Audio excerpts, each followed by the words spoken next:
Samira, how are Hello, you? I'm good. How are Hi, you? good to have you. Good to be here too. Nice. Lucy. Hey, Happy New Year. Oh, Happy New Year, Happy New Month, Happy New Quarter One. Happy New everything. Karibu.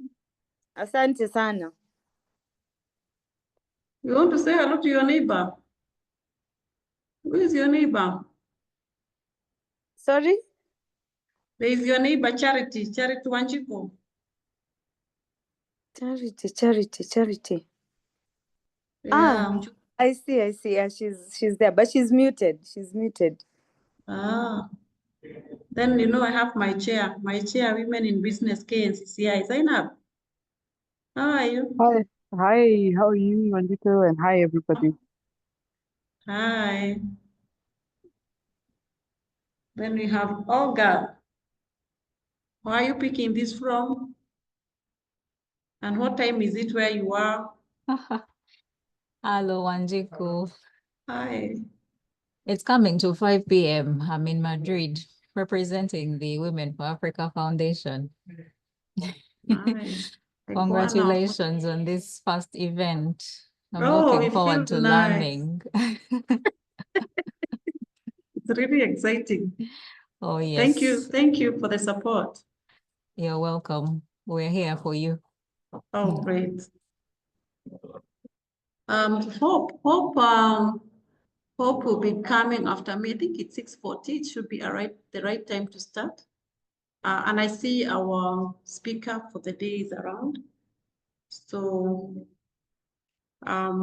Frida doesn't allow us to keep waiting for people, and also online meetings also don't allow for that. So this is the very first Angaza Connect webinar. My name is Wanjiku Abogo. I am the programs coordinator.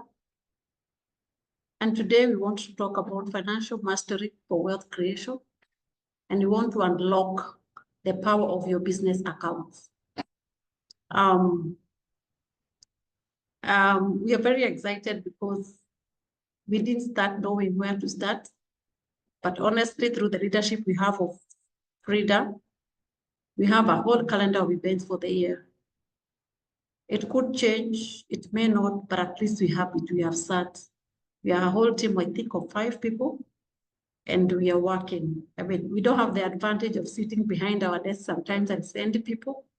We've had to do this ourselves. That has been very different. There's been a bit of pressure. But here we are. We have the first Angaza Connect webinar, and many others will be coming every month. And so, this being the first one, who are we? What do we stand for? We are a platform designed to foster learning, networking, and collaboration. We want to connect women leaders and entrepreneurs across Africa. Yeah, we want to be big. And we have planned to have monthly sessions featuring expert speakers, discussions, and networking opportunities. We want to empower ourselves to grow personally and professionally. I don't want to leave out our businesses. I think we also here as entrepreneurs to be able to grow our businesses. I think we are lucky as women that we could bring this together.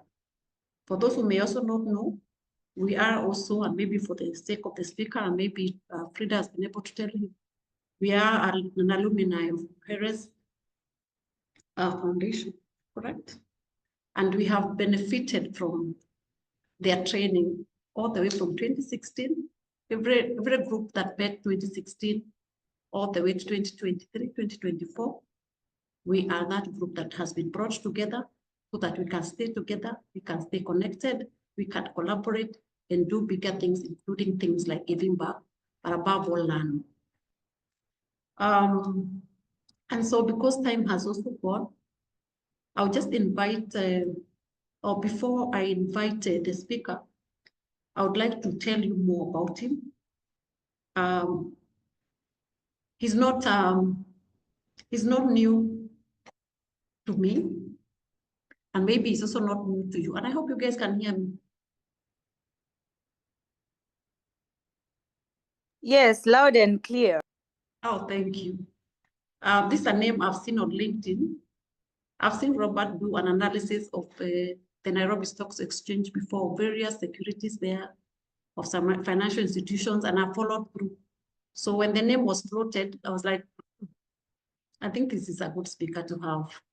So we are very lucky as Mujeres Angaza.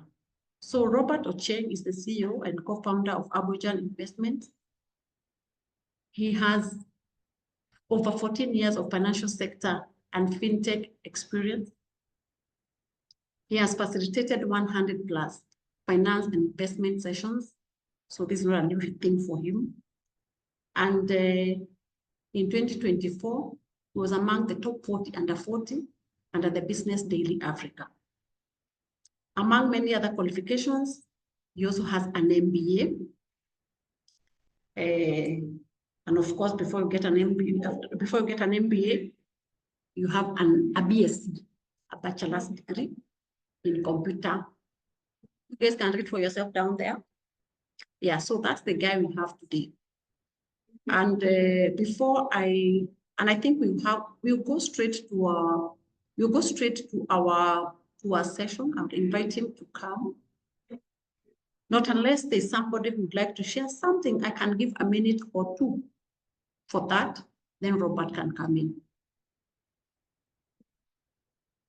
Then we can make the rest of the announcements after.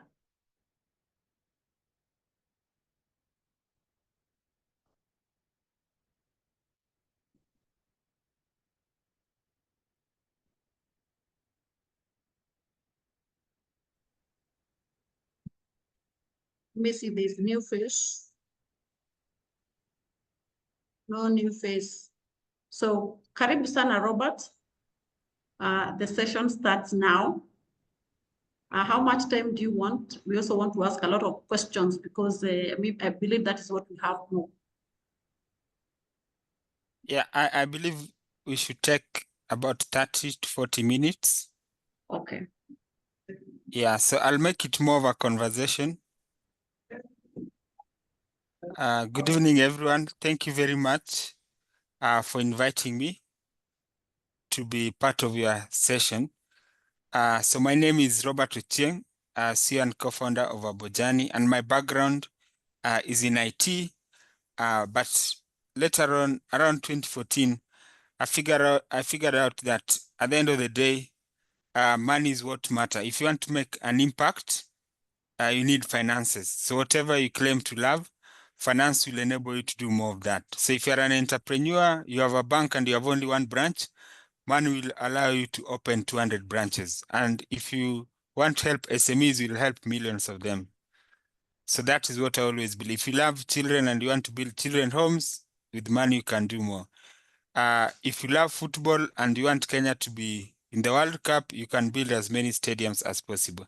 So I found out that economic empowerment in the long run can give us the options and tools for prosperity. So that's how I started back in 2014, getting into the stock market, financial services industry, and it has been quite exciting. So I started working back in the year 2010, and back then I had a plan that I would exit corporates in a few years' time. So there's a time I tried entrepreneurship and it backfired. So given that I was working in the banking sector, it was very easy for me to get loans. So to cut the story short, 3 years between 2010 and 2013, I tried a few businesses here and there and lost quite some money. Yeah, so that was about 3.6 M in 3 years. And I now said, what can I do next? Because that money that I lost, I was still paying some loan installments on it. So you can imagine you've taken such kind of loan unsecured. It has not worked, but we are still paying for it. So in 2014, I sat down with a financial planner, and given my salary back then, we created a plan that would help me to transition from corporate to employment, from employment or corporate to startup by 2019.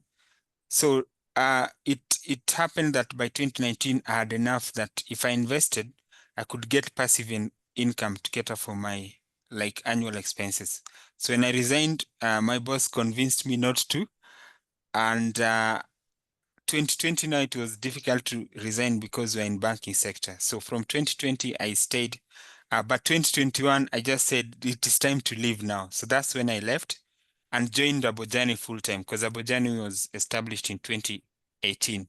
So I joined it in 2021 Feb. So this is actually my 4th year full-time as an entrepreneur. So I'm glad to be with you here, and I want to share how important financial mastery is in your wealth creation journey.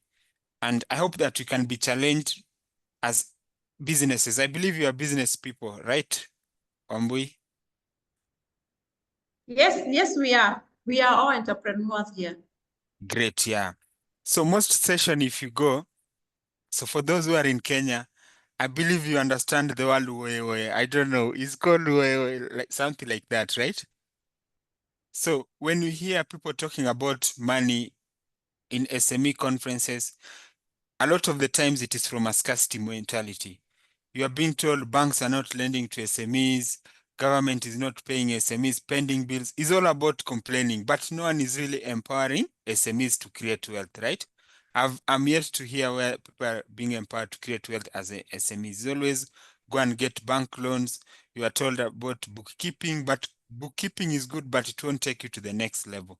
What will take you to the next level is financial management, and learning that the difference between a small organization and a big organization is that over time, a big organization keeps reserves, so that even when COVID comes, it can survive maybe for 1 year without the need for external money to pay things like salaries and operating expenses. So SMEs need to get into financial management and see how they can be profitable and start retaining part of their profits.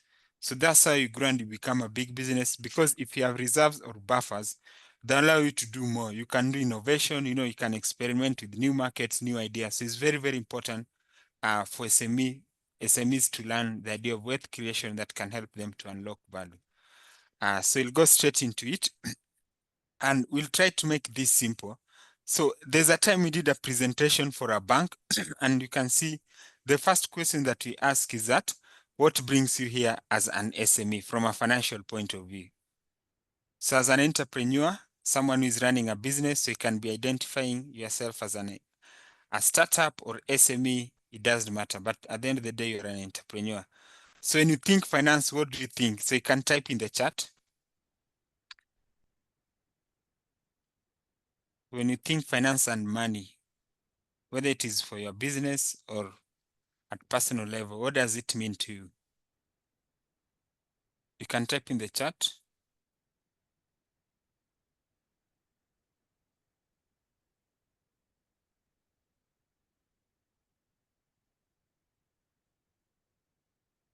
Yes, Wambui says freedom and flexibility. Great. Yes. So basically that is what financial management should do to you. Yeah, if you manage your money well, you'll have freedom and flexibility, convenience, options. Great. Is anyone else?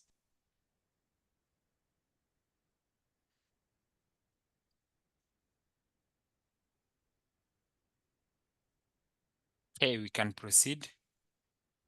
Yeah, so these are some of the things that when you ask people about money, they'll say things like, because of money, you might have disengaged staff. So you can have different issues or problem as an SME. You can think of missed opportunities, right? Or some poor decisions that you made in business. Personally, I've made some poor decisions as an entrepreneur, you might be feeling imposter syndrome, frustration. You might have finance professionals or accountants who are not helping you. You might have some inefficiencies. You might have fear. You might be embarrassed, Like let's say you've fallen behind in terms of loan payments. So you have to go to the bank and convince them that I can pay this loan, but only if you extend it by another 6 months to reduce the loan installment. So it might feel embarrassing, some frustrations, wasted contribution and stuff like that.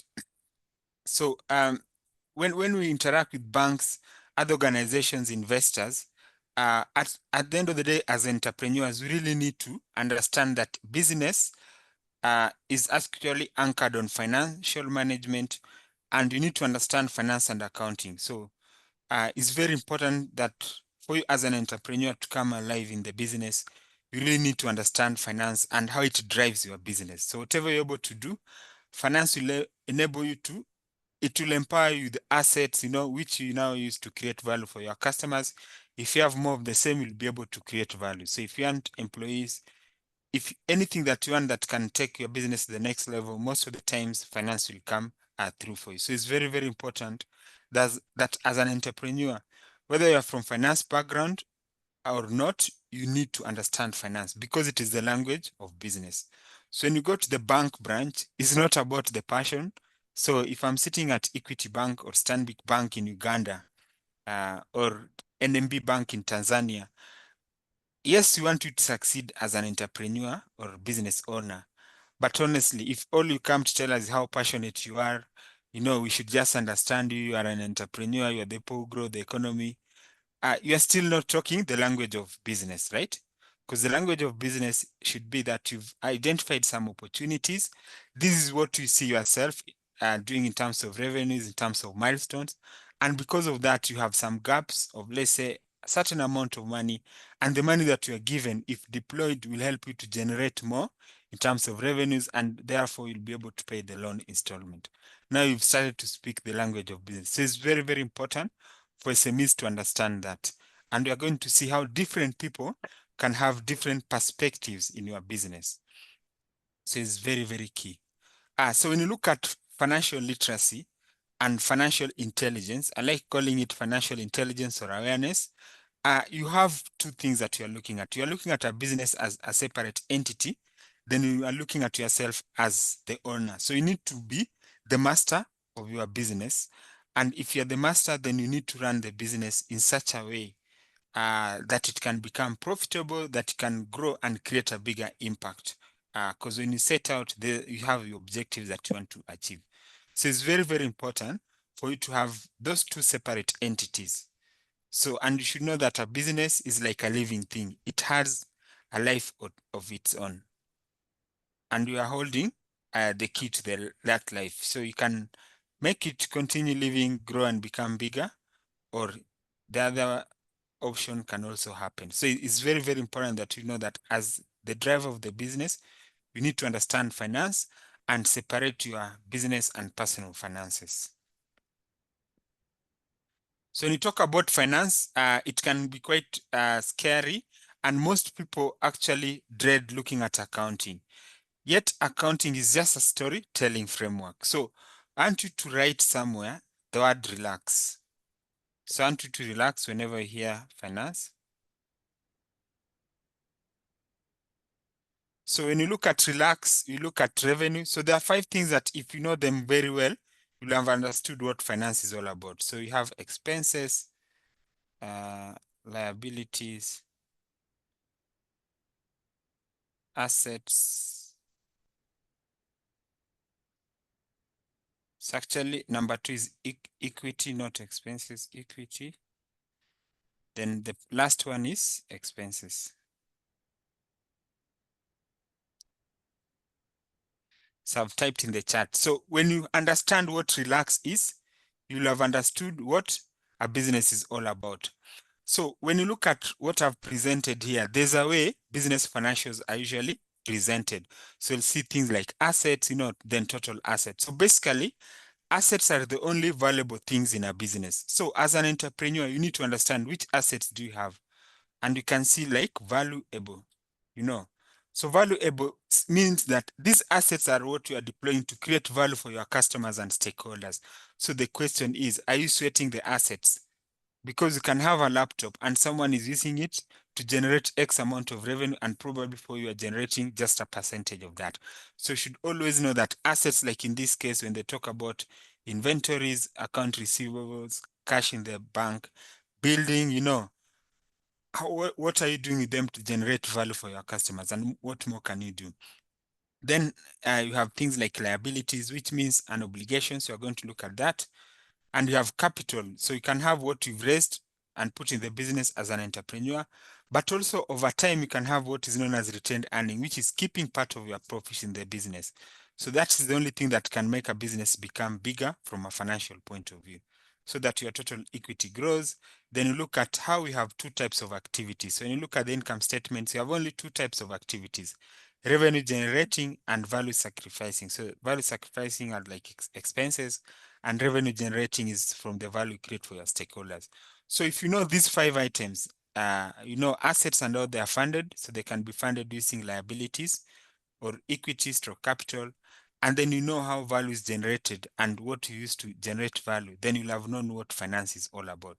So it's very, very important that you understand relax, because accounting groups the business into those 5 items for the sake of people understanding the business. Then under those items, you can have subgroups. Like for example, you can see under revenue, they have accounting revenue, under revenue. Okay, so to talk of M-Pesa or Safaricom or MTN, they'll have mobile money, mobile data, voice, so those are revenue lines. So you group the business into those 5 items, and then under each item, you'll have subgroups. So this is the communication that we are talking about. So when you talk about, can someone type for me the name of their business in the chat? So when you talk about your business, that's how you should understand it from a financial point of view. So it's very, very important that you have a good relationship with accounting, because it is the language of business. So you can't say you're an entrepreneur or you are someone who's passionate about business, but you are not understanding the language of business. So it's very, very important for you to empower yourself and get to that. So looking at the foundation first, you can see that for you to understand business, you need to understand accounting first, which is the language of business. Then after understanding accounting, then you need to understand finance, which we talk of financial literacy, like just understanding the components in the business, debit, credit, things like that, corporate finance, banking, insurance. What do they mean for you as an entrepreneur? If you want to invest your money as a business, how do you do that? So once you have accounting literacy and financial literacy, they are said to increase your business acumen. And business acumen, if you can write down, is the ability to run a business effectively. So financial management accounting, it is one of the pillars for having high business acumen. Remember, you need other things like HR. Now here people are dealing with Gen Zs, those are new emerging stuff in the workplace. You have stakeholders like partnerships, for example. For Abojani, you have a lot of partners. So how do you deal with them? That's part of business acumen. But you should not forget that finance is a very, very big part of the business acumen. So you need to stand on a strong foundation so that you have the ability to run your business effectively. So starting with the accounting, it is the ability to comprehend and communicate a financial situation or event, typically reflected by the ability to read a balance sheet or income statement. So when you go to Equity Bank, when you go to DFCU in Uganda, do you understand that you need to speak the language of business when you are speaking to the branch manager? When stakeholders like investors come, do you understand that you need to understand the language of business to speak with them? And also within your organization, with employees, are you guys speaking the language of business? Or people just say, I'm a millennial, we are usually like this, like that, or I'm Gen Z, I can do what I want, or I'm Gen X, stuff like that. Or someone will claim that usually I'm the first to come to work, I usually come here by 6 a.m., so no one should tell me anything. That's not the language of business. The language of business would be things like, because of handling customers well and good customer service, we are now seeing high retention rate. And retained customers are much better than acquiring new customers. And these retained customers, we are seeing them now consuming more products. So we can see that now our average customers is consuming an average of 3 products per month. And because of that, our revenues have grown. That one, we are speaking the language of business. HR will also say that because of our good recruitment process, we are seeing that now we are getting quality in terms of salespeople. And because of that, last year, we recorded growth in revenues. You get it? So it's very, very important that everyone understands the commercial aspects of the business and you're able to speak the language of business. So when you say that you want to go for that team building retreat in Naivasha, you know, or in Jinja, or in Arusha, we should say that because we went for that team building the previous year, this year we are seeing more synergies. Marketing and sales department, they've stopped fighting. Now the vibes are good. We are seeing a very good turnaround time, you know, and because of that, we are seeing growth. And IT people can say, because of automations that we did last year, we've saved the expenses that you have by 60% or 40%. And because of that, the profits have gone up.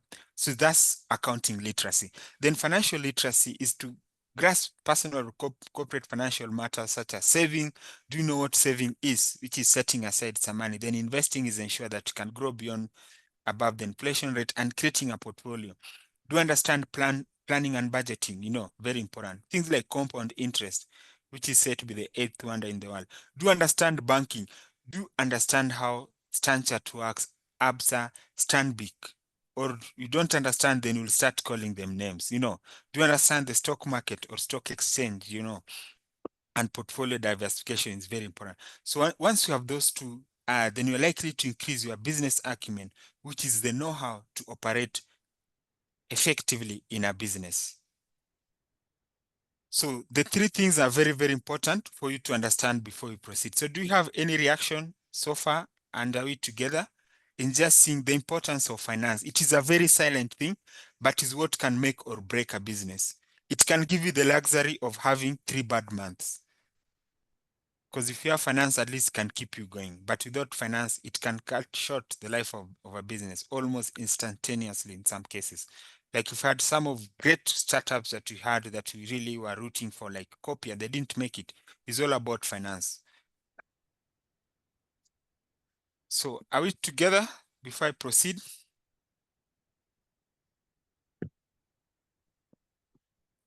Okay, in case of anything, you can share the reactions in the chat. So just like anything, like even your business, the way you do it, you have structures and components. There are structures to achieving outcomes or success. An athlete will tell you their routines and stuff like that. If you're in the restaurants business, you can tell us how you run your business. Those are structures. So for accounting, you need to learn the language, the mechanics of it, and the structure. So the language are things like debit, credit, you know, revenue and stuff like that. Structure is how the balance sheet will be positioned, you know, and the mechanics is how things move. Like debit might mean subtracting things, credit might mean adding things. So because of that, you need to understand how accounting works and how finances work from those 3 elements. So looking at the relax that we told you, a business only has these 5 items. From a financial point of view, anything you do in a business comes back to these 5 items. When you are taking your team for leadership training, you are taking them for leadership training so that when they come back, they're aligned in terms of the objectives of the business. Then at the end of it all, you can see whether revenues grew or expenses reduced, or what is it that you can do? Are you using your assets better? Are you sweating them? Very, very important. So like we said, at the peak of it, you have assets. So assets are the things that you'll get to help you run your business and create value for your stakeholders. And to fund assets, you need liabilities or equity stroke capital. So liabilities, like when you've gotten some financing, especially from banks, sometimes it could also be supplier credit. Then equity is from investors or yourself. So if you're an owner, you are an investor in your business. So what you need to know on the right side, liabilities and equity, they are obligations. So if the bank gives you a loan of $10,000, it is an obligation, so you need to pay it back, and it will have some terms and conditions. So you really need to be aware of that. So when you get the $10,000, then now you can put it in your bank account. So it will sit in your bank account as asset, cash. So then you can take half of it and probably buy a computer or a machine. Then you start serving your customer. So the other way of funding the business is equity stroke capital. So capital, there are 2 types of capital. And I want us to get that. So when you talk about capital, there are 2 types. There's contributed equity, which can come from yourself or other investors. Then there's earned equity. Earned equity is from profits, what you've retained. So if you want to grow your business, the only way to grow a business in the long run is from earned equity, whereby you're able to retain your profits and use more of it, because that is actually what even investors will be looking at. So we really need to know that there are two types of capital. Then down we have revenues and expenses, and revenues are basically activities in the business that generate value for the business. Then expenses, that are activities that sacrifice value, but we need them to generate revenue. So from today onwards, I want us to connect to the fact that revenue is just an activity. It is not necessarily money. Okay, so it's very, very important. Revenue really depends on how you've structured your business model. So like Abojani, we have an investment masterclass and other prepaid products. So those are basically what funds our cash flow or monthly operating expenses. Then when you work with corporates, we are not paid immediately. So else you'll have earned revenue, but you don't have money in your bank account. So you really need to know that the power to design revenue models is in your hands. So you really need to get that, because I usually get almost all SMEs that I meet, almost all of them, they're usually complaining they've not been paid, they have cash flow issues. Please design your business in a way such that, if possible, you can get paid upfront in some of your products. Very, very important, because remember, most of your expenses will be upfront, like rent, salaries. You need to pay people, you need to pay electricity bills and stuff like that. And they're not going to wait, yet your payments are coming later. So because of that, you might have cash flow issues. But remember, it is up to you. When Zoom comes to you, Zoom will say, here's how to use our service, pay 5,000 first. So Zoom gets your money even before you start using it. And that's where at the beginning of the year, probably people have subscribed for the whole year. Amazon or Netflix, you pay first before you use. So those are revenue models, and it is up to you as an entrepreneur to design a revenue model that works for you. So very, very important. Then expenses, again, you might consume some services and you pay them later. So ensure that you pay in good time. And lastly, when you have liabilities, some like loans, you have to still pay them, So it's very, very important for you to know how expenses come to play. Then in the long run, revenues must exceed expenses for you to be profitable. Then you can retain part of the profits. So the profits sustain your business when you keep part of it to be equity. So let's say this year you've closed at $10,000 in terms of retained earning. Next year you might grow it to $30,000. You'll grow it even to the extent of having $1 million business. So that is what makes business says become big. So it's very, very important for us to connect with relax, which is those 5 items. Yeah, so accounting tells you the story of a financial entity. So that financial entity can be you. So you are the business of you, and your business is a business. So it's very, very important for you to understand that even for personal finance, you still need to consider yourself as a business. Then your business finances are about your business, but you need to separate the two because they're two different entities. So when you talk about perspectives, ladies, is very, very important for you to understand that whenever you're talking about financial situation, understand that really people need to understand each other. So that's why economic conversations are the most difficult conversations to have. Because when I talk about interest and bank lending rate, it might trigger someone to start worrying. When I talk about profits, it might excite someone. So everyone is always living in their own small world, but you need to come to a position of understanding each other. And you need to understand the other person's perspective. Revenue Authority, whether it is in Tanzania, Uganda, or Kenya, they want to collect as much as possible from you. So if they come to you and you panic and you mispresent information, you can pay more than you can actually pay, And your employees want bonuses, they want their salaries to go up, If you're an employee, the boss wants you to grow revenue. You get it. Then if you are a bank and you've lent Abojani some loan, you want Abojani to succeed. You want them to do well. But in the long run, you want your money back, And for these two people who are this pineapple, the person who is selling it, who is you as the entrepreneur, what you want to do, you want to sell it as high as possible. Yet the customer want to get it as low as possible. So you should always understand that language. It's not only about you. When you are sitting at the table and someone is sitting on the other side, they're not there for your sake. They're there for their own sake. So you should always know that any at any given point in time when you are doing financial transactions, when you are in financial dealing, whether it is an entrepreneur, anyone on the other side always want to get the best out of the deal. So you should always know that it is up to you to put your best interest at heart, you know. So you should always know that. So sometimes entrepreneurs miss out that and then they get a raw deal. But you should also understand how to explain a financial situation. You know, like you can tell the bank the payments have delayed, but I'm seeing myself getting the payments in the next 2 weeks.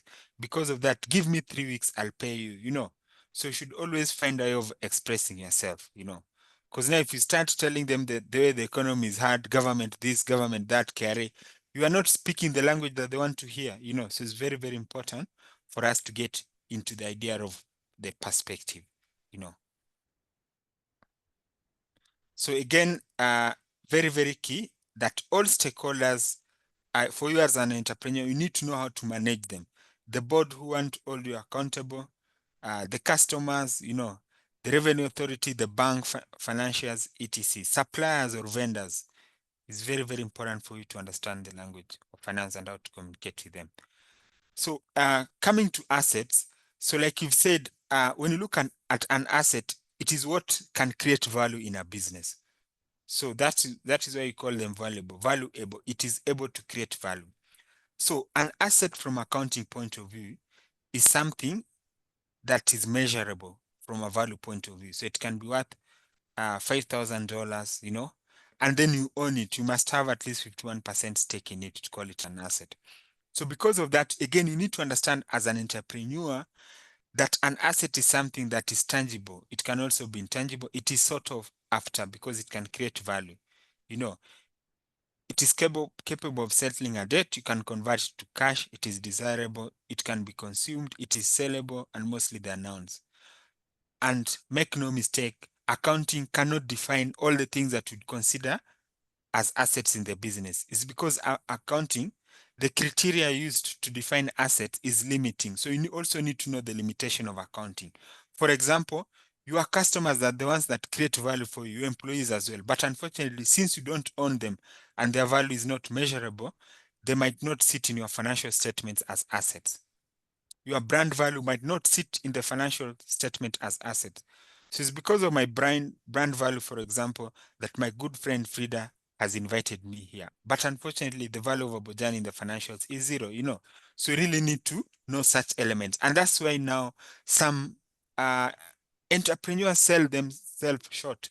Because if you find a smart investor, they'll only value your business based on what is in the financial statements. Now, you should tell them that because you already have 20 corporate customers and because you already have this brand value or equity, I believe that I'll add another valuation of 500,000 USD on top of that. So add that to the financial so that our valuation is X. And the poor have done that. And you need to understand, like, for example, Facebook in its platform, it has 40% of all the people globally. So if you value Facebook only on the financials, then it means that all the people on the platforms and everything is zero. So because of that, you need to understand that element that some assets cannot be captured in the financials and should always know that. So employees are valuable, but they're not assets in the financial statement. They're assets from a HR point of view. Great. So this just to emphasize what we've been talking about, that when you have assets and how they are funded. So you should know that users of funds, there are two uses of funds. They can be used to purchase assets or they can be used for expenses. Then assets, what we call the balance sheet is at the top. There are assets and how they are funded. So liabilities, you have an obligation to pay back your suppliers who you owe money, to pay back the bank that you own. It is an obligation. Then equity is ownership. So it is what shareholders have put in the business, but also what the business has generated for shareholders as retained equity. So the upper part is what we call balance sheet or statement of financial position. So you have sources of funds, which could be liabilities and equity, and there is to fund assets. Then assets are the uses of funds. Then you have revenue, which is an activity that is generating value, and expenses sacrifice value, but help you to generate value. So what we really need to know here is that there are three sources of funding in a business. So when I find entrepreneurs all of the time they are complaining, oh, I'm not getting bank loans. I'm saying sometimes we are distracted because the cheapest source of funding is revenue. What have you done to generate revenues? What have you done to do sales? I'm from an IT background, I'm from a technical background, but I have to understand that in the long run, it's the sales to the customers that will generate value. So what do? I cannot approach everyone. So I met Patrick Kwako, the founder of Radio Africa Group, and he taught me something very profound on segmentation. He said that at Kiss FM, they used to have persona, and the persona they were targeting was a beautiful Nairobian girl. So what they are doing in those Kiss FM and stuff like that, even Classic FM, if you didn't know, they're speaking to that beautiful Nairobian girl. And that beautiful Nairobian girl, men want her and women want to be like her. Because of that, people are now listening to Kiss FM. Then they tell advertisers, this persona that are listening to us now come and advertise. That's how you create a business, you know. So who do I want to target? Like, for example, Abojani, as Abojani. We are targeting mostly people between age 24 to 34. Then the second is age 35 to 44. These are people who are earning, the working class or entrepreneurs. How many are there in Kenya? I might not target all of them from the start to go. I can target 10 of them. Then if I treat them well, they'll bring their friends, and that's how you grow. So you have to be very thorough in segmentation. Then you generate your revenue like that. So it's very, very important for you to understand that revenue is the cheapest source of funding. Then how do I target them? I need to speak their language. So when you speak their language, it's not only about traditional segmentation like demographics. You need to understand psychographical factors. Things like their interest. There's a time we did an event at some restaurant in Sarit. So it was in the evening, we watched football together. 30 customers were interested in investing in offshore. So it was on 2nd Feb. As we speak now, 3 of the people who are in that event, in total, they've invested $300 million through us, through the fund managers that you work with. How did we get to them? Through their interest, which is football. It was a big football match between Arsenal and Man City. So you'll see ABSA, like tomorrow they have a golf event, you see. So you have to be very clever in generating revenue. So when you look at segmentation, once you understand that revenue is the cheapest source of funding, you have to figure out how to get that money home. And also in terms of your revenue models, you need to have some prepaid and postpaid revenue model, because if you have only postpaid, then you'll be working, then you wait to get paid forever, you know. Like there's a supermarket here in Kenya, Nakumat, they realize that suppliers are so desperate. They can be played around, told they're going to be paid, and they're still supplying. Because of that, they took suppliers' money, did funny things with the money, and disappeared. So these suppliers need to learn that you need to be in control of how you get paid, you know, by how you design your revenue models. Great. So I hope we are together, and all the value in a company that are around assets. So just to reiterate, we talked about the balance sheet. So that's assets and how they are funded. Then the income statement is basically the two activities, revenue and expenses. Then the cash flow is how you design your revenue models, how you get paid, and also how you pay other people. You know, if you don't pay the bank, they might come for you, your company car or even your offices, you know, or furniture. So you need to know that. So these are the key 3 financial statements, and they're basically derived from the relax: revenue, equity, liabilities, assets, and expenses. So I hope you are together so far. If you need any clarification, you can ask. Trying to make it as simple as possible, but just to underpin the fact that finance really is what moves things. So something that you really need to understand, ladies, is that when you talk about debt and equity, sometimes entrepreneurs take loans. Banks can approach you and they can say that you're growing very fast, you're going to give you a loan. But make no mistake, it is an obligation. You have to pay the lender. You reward them with an interest. You know, though they don't have vote control of votes in your company, you need to understand that in terms of obligation, they have priority over your assets. That's why for a house that is on mortgage, as much as you co-own it with the bank has a higher priority. They can sell it, you know, to recover their money. So when things go wrong, it is the entrepreneurs who feel it the most. Like, for example, at River Mining Cement, which is a company here in Kenya, it collapsed because it had a bank loan, and UBA placed it under administration. So you need to understand that. Then for capital, know that you have subordinate obligation when things go wrong, but when things go right again, you'll benefit the most because you'll be rewarded with profits. and there's no settlement terms, it is long term. So in terms of obligations, ranking, you look at priority versus subordinate. So priority, debt owners have priority over your assets, and debt is for a period of time, but equity is like unlimited. Reward is via interest, capital gain. So you really need to understand these elements of a business from a finance point of view. So just to emphasize again, for example, if you are looking at this business, is to see that for this business called Frida Limited, our global retail, to start it, we need 50,000 in assets. But how do you find the 50,000 in assets which are valuable? We have to get sources of fund, which could be the liabilities, And what do we start with? Liabilities, we put some money there, and equity, put some money there. They are both obligation. So assets basically are derived from obligation. So you really need to understand. So we've put 20,000 in liabilities, 30,000 in equity. Because of that, we have assets worth 50,000. So in a very high level, that's how you should see financial transaction, and really need to understand how things move. You need to understand what assets are in your company or you acquired them, whether through liabilities or equity. So that is it. And just to emphasize again, a business is all about obligations. So when you talk about the assets, you really need to understand obligations. So the business has an obligation to create value for you as a shareholder or owner. It also has an obligation to create value for you for other shareholders as well. It has an obligation to pay back loans and even pay suppliers who have supplied you on credit. So it's always important for you to understand that simple relationship. So it's just still to emphasize that. So you look at balance sheet is the assets and how they are funded. And you can see over time, profits can grow the balance sheet when you retain them.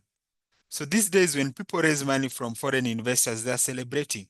That's an obligation. You've not created value for them. Whether you've raised $1 million, anyone can do that. Because what can grow a business is profit, which is earned equity when retained. But the money you get from investors is an obligation. It's not really an achievement, So revenues, like you've said, they're income generating activities. So you need to know that we are really emphasizing on the relax. And income statement is basically revenue and expenses. So you can see how they interrelate. That equity or retained earning, you can use it to pay part of the loans, and they can sit in your bank account as cash, part of retained earning. Then they can fund expenses, and expenses can be used to generate revenue. So you really need to know the relationship, the value creation circle.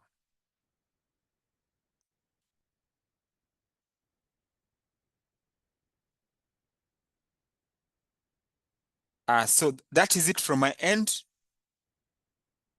I hope I've not taken too much time.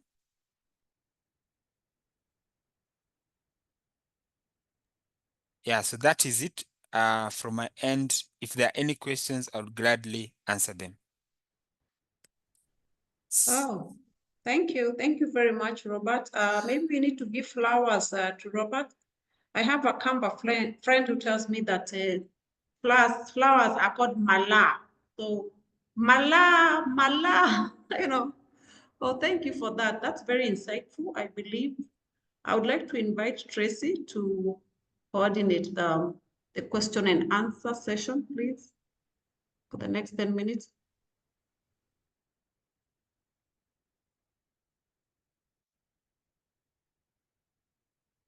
Hi. Sorry about that.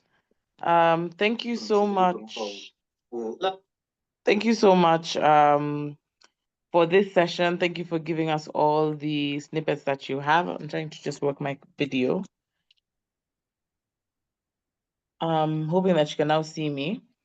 So thank you so much, Robert, for the session, and thank you for taking us through all these gems you've taught all us ladies, and so many new things that we've learned.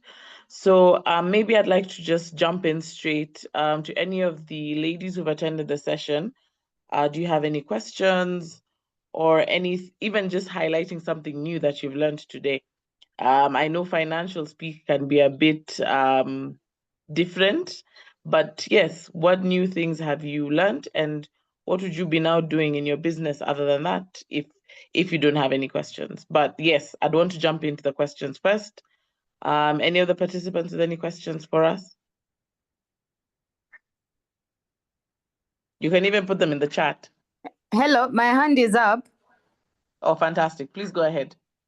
Yeah, thank you very much, Robert. That was insightful. Yes, we spend years looking at those books, at those balance sheets and what, but it's never 100%. So you've really simplified some things.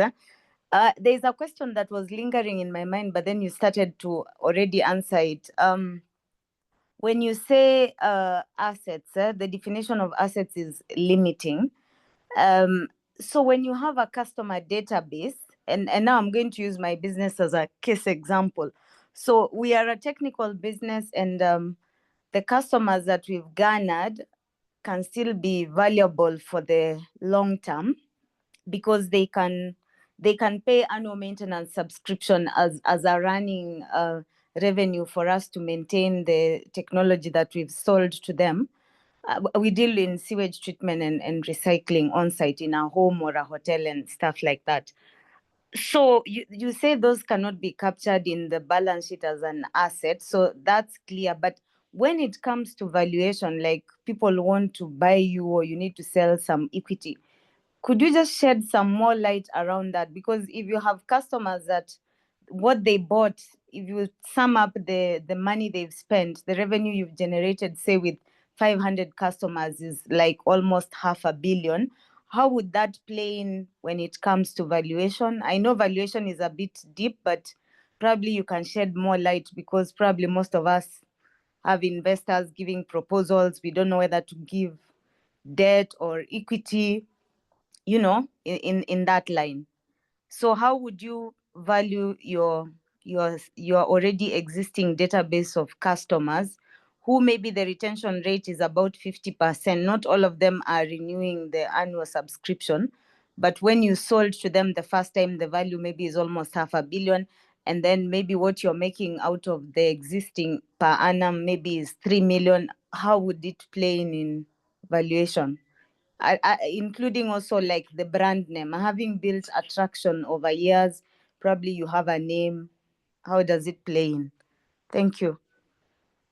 Thank you very much, Wanjiku. It's a very good question. And that's why they say valuation is both an art and a science. So once you've done the science part of it, now you can add the art part of it. And the art part of it, when you are doing valuation, you can see the potential revenues that these customers would generate, right? And the other thing is looking at businesses in the same space and how they were valued previously. You know, what premium was given there, okay? So you can now use that premium and look at the customers that they had and try to use that to triangulate into what your business have. So people buy from brands because of the brand value. And when you look at the customer base that you have, actually they're the ones who are generating revenues for you. It's just that from accounting point of view, since you cannot say that Robert is my customer and is worth 1 million, 10 million, because of that, the criteria for defining assets would not include customers and stuff like brand. But usually what I've seen, people just say, because I have this number of followers, actually there's someone who wanted to buy the Nakumat X account with about 140,000 people. Someone wanted to buy it 20 million, but Nakumat refused. So you can see that rings a bell, right? Yes. So, Yeah. yeah, Now yeah. that you've brought in even social followership, probably I've been telling people maybe the banks need to think about collateral for the future generation. Or it might be the number of followers, not because the future generation may not own cars or buildings and stuff. So again, followership, how does it build into your valuation? Can I tell you something? What is happening? And I've been telling people in this side of the world, Africans, we've not captured the real economy these days. And I want to give you an example. Do you know that Amazon is now an advertising company? And guess how much they made from advertisement, Wanjiku? Is it 2 billion, 5 billion, 10, 20, 60, 56? how much do you think they made from advertising revenue last year? Amazon, it is 60 an e-commerce billion. site. How much? I'm just guessing 60 billion. Yeah, you are close to it. 56 billion. Can you imagine? They're not a media company. Do you get it? But they're a media company in a way because people go there, right? Wanjiku goes there, Robert goes, Frida goes there. So that's how smart people have come to capture intangible assets. Are you together? Because again, you cannot sit with your intangible assets without sweating them. So that's something that people have now learned. Brands have learned that actually even JP Morgan Chase has said they'll start marketing to their customers. So you can go to them, tell them, I'm targeting your customers, and you pay them a fee. Then you can communicate to their customers. So those are some of the new ways of sweating the intangible assets. Even your followers, like Abojani on X, 50% of our customers every month comes from X. Then LinkedIn gives us 100% of our corporate customers. And do you know who came for our conference? The likes of Safaricom or Mutual, NCBA. That's how powerful intangible assets are. And a good example also is on Rihanna. Rihanna is a musician. You know, she was broke as hell in 2012 and sued her financial advisor. Financial advisor told her, what do you want? If you spend money and you buy things, you'll have things and no money. Then she met Ben Arnold, which is a billionaire, the richest man in Europe. And Ben Arnold told her, you are rich and you don't know that you are rich. So let's package you. Let's use your brand power to build products. So if you've ever heard of Fenty Beauty, I don't know whether you've heard about them, ladies. So those products have gone viral. They've been sold all over the world. She can be sleeping and the product is being sold. Because of that, in less than 10 years, she's grown from nothing to being a multi-billionaire. And even now, she's doing very little in terms of music. So you see, those are just ideas of assets, which now you can use to value yourself depending on what you have. But this is something that you really need to take seriously, that on this side of the world, people are not taking themselves seriously in terms of their intangible asset. Personal example from me, there's a day CBK released some licenses to some payments company. There were two. Then I wrote that as news on my LinkedIn. Then someone from a very big bank in Dubai wrote to me and said, their board want to understand the Kenyan market from a banking point of view. And they want someone from Kenya to speak to them because they've read, but they just feel like they want someone from Kenya to speak to them. So I was invited to go and speak because I do some banking sector analysis. So they asked me how much I would charge, you know, and I told them for 1 hour, I'll charge $500. They told me, no, that is too little. We don't pay consultants that little for 1 hour. We're going to pay you how much? $1,500. I couldn't believe, you know. Science did presentation. They liked it so much that they paid me $2,000. Does that ring a bell to you, Anjiku? So sometimes you just sit there, you know, you can give me 10,000 for this, 1,000, 5K, or I can do it for free. Is because we really don't understand where the world is going in terms of intangible assets. So that's something that really SMEs need to start taking seriously. Even startups, sweat those assets that you have, but also try to find ways to value them because they're part of your valuations. Thank you. Thank you so much, Robert. I want to be aware of the time, and considering that we're supposed to run this till 7:30, but I don't want also to lock out anybody who has a question. So maybe, Wanjiku, I could be allowed to maybe throw it to the group if one more person has a question to ask. Yeah, so does anybody else have a question, a comment maybe, or something new that they've learned?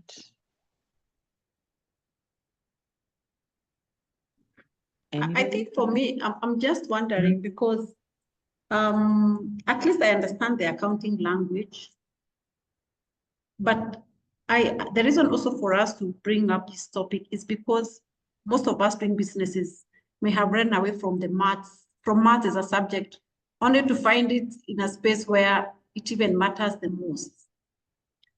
And maybe anyone who feels like that's where they were before, and now they can do it differently. What is that maybe amongst us has done to be able to appreciate this accounting literacy better, financial literacy better? Maybe, do we have someone here who can be able to share that? Because what I know from experience is that we got to keep talking about this, got to keep looking for opportunities to hear about revenues, equity, liabilities, assets, and expenses so that it sinks. Because as business people, we can't block it. So what have we done differently? Be able to appreciate this better than before or compared to the time that we started.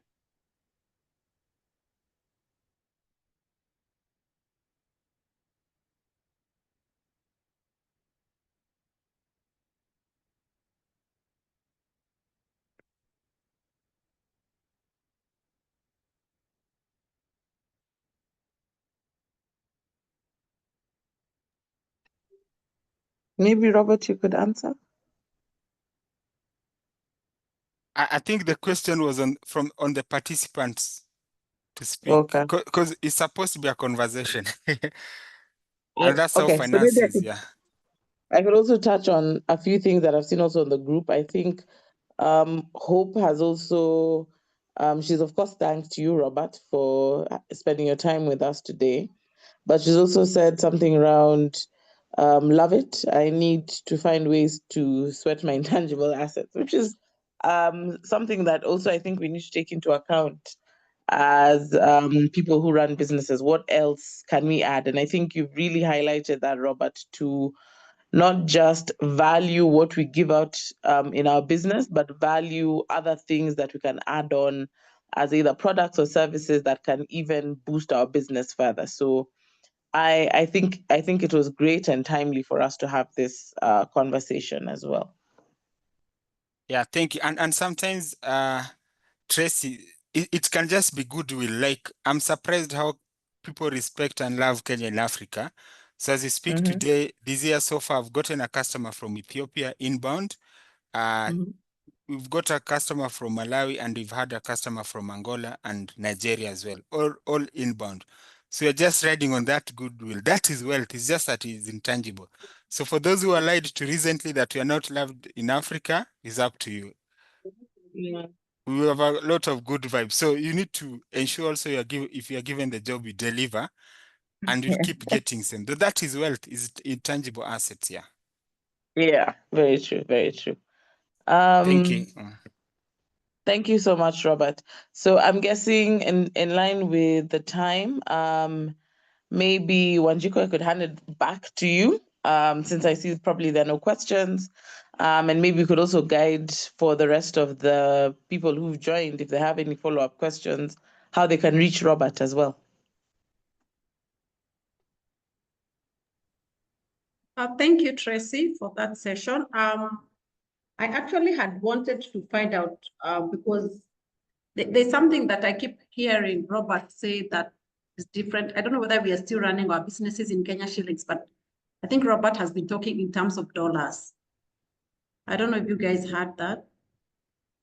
So maybe, Robert, you need to tell us how we need to invest with the Abojani investment so that our language of currency changes from Kenya shillings to dollars. Yeah, thank you. So now we are in ownership economy. So ownership economy is about what you own, not even your business. How much do you have in your bank account? You get it? So that's where the world is going. And the world is structured, a lot of value is being created using technology, you see. So in the long run, in my opinion, as we speak now, India is in a bad shape because of currency depreciation. Those of you who know Nigeria, the currency depreciation there is crazy. Same as Ethiopia. I think the currency has depreciated by over 100%. Yeah, so it means if you're Safaricom and in Ethiopia, it is a tough time. So that's why, in a way, having dollars as part of your buffers, in my opinion, going forward would be a good thing. And even serving customers outside Kenya, if you can do that online using technology. And they are okay paying using dollars. Yeah. So to reach to Abojani, you can get my contact from Frida. And you can also take my number 0726 650062. 0726 6500 62, yeah. Yeah, so the only thing about me, as you can see, I was taught segmentation. So for me, before you call me, you need to be very ready to invest because I love people who want to invest. They're my good friends. So take your time. But now when you are ready, you've made your mind and you've said, for this X amount of money, I'm ready to put it aside for 3-4 months. I'll be very ready to help you because I want SMEs to grow their wealth. Actually, we have 100 million challenge for SMEs. That to create, you should create a plan towards 100 million, whether it is in 5 years, 10 or 20 years. So this is a good group. We are within the demographics you look for. Yes. 24 to 34 and then 35 to 44. But some of us are older than the 44. Yeah. And I also know these are women who can put aside some little money. Correct. I think this is the best group to have. And we are more than this, usually webinars. And this is our very first webinar. So you should be able to gain traction as we go. So you also make our first speaker as far as the Angaza Connect is concerned. So thank you very much. We've gone into the books of history for Angaza Connect that you are the first speaker. So thank you very much. And I know we'll be calling for, the next thing is to actually make an invitation, a call. We have a call for speakers again. I think I can share here what we intend to do next, even as we come to a close. So Anjuk, am I allowed to leave? I can give my parting shots, then I leave. That's okay. Sorry, Wanjiko, Yeah. can I just ask him one thing before he leaves? Please. In your investment portfolio, do you deal with treasury bills or you would rather advise somebody to go straight online? And maybe in the next session, we can also be taught more about treasury, T-bonds and stuff like that. And so that I don't ask to speak again, I want to thank you because you have just given me a business idea, those intangible assets. There's a company that has been insisting they need to meet me because they want to introduce solar and they would want to sell to my customers. So I will tell them I can give them my database at a certain fee and make some money. Thank you. Great. Yeah, you're most welcome. So we deal with the unit trust or money market funds. We deal with treasury bills and bonds, stock market and SACCOs. Okay, thanks. We'll reach out. Okay. Thank you, ladies, and thank you for inviting me. It was an honor speaking to you. Thank you very much. Thank you and bye-bye. All the best.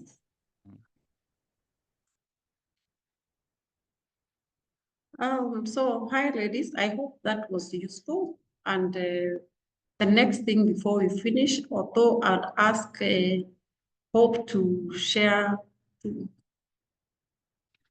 to ask for, she might have something from you again. So what are our next steps?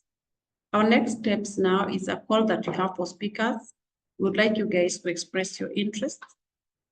If you would like to speak to us in our next Angaza Connect webinar.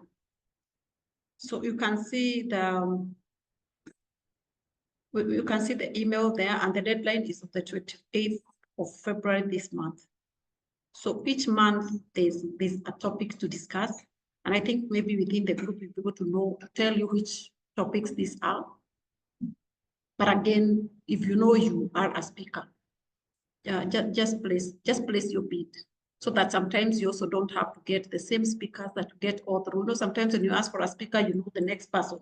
Every time you go to a webinar or a seminar, you always find the same people. So that is where we're looking for people to express their interest. And we said, may the best speaker win. And maybe you can continue to experience different speakers. So we are doing this all for us. So Hope, are you here? Yes, I'm here. Hi, ladies. Good evening. So mine is just to remind you guys, those who have not responded to the survey, please kindly do so, because it is what you put in the survey as your needs is what advises us on which topic next we should tackle. So please, if you're here and you've not responded to the survey, please kindly do so. Takes less than 5 minutes. It's a short survey. I will post the link in the main group again, just in case you missed it. Apart from that, have a nice evening, and it was very nice to have you here on our first website webinar. Thank you. So thank you, Hope. Please support us so that we are able to continue to support you. I would like to give this last opportunity to Olga, if maybe you have something to share, as we thank you also for the continued support.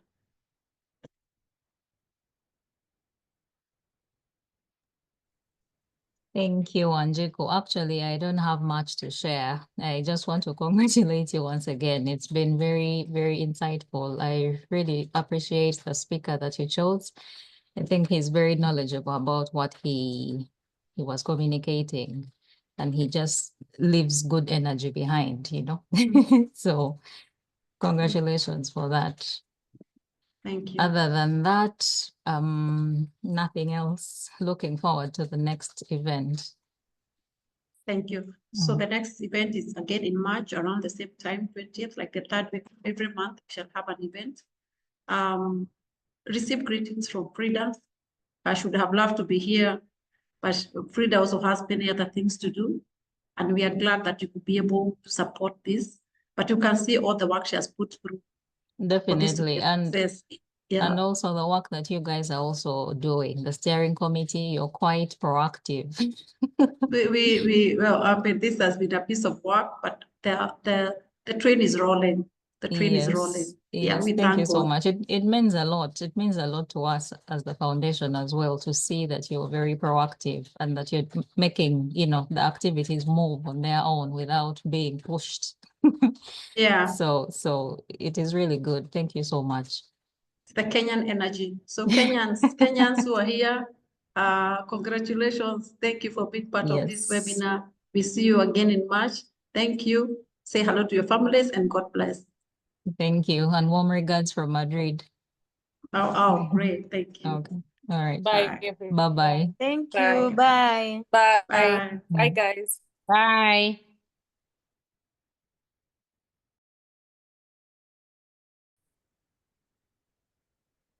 Brilliant. Shukran.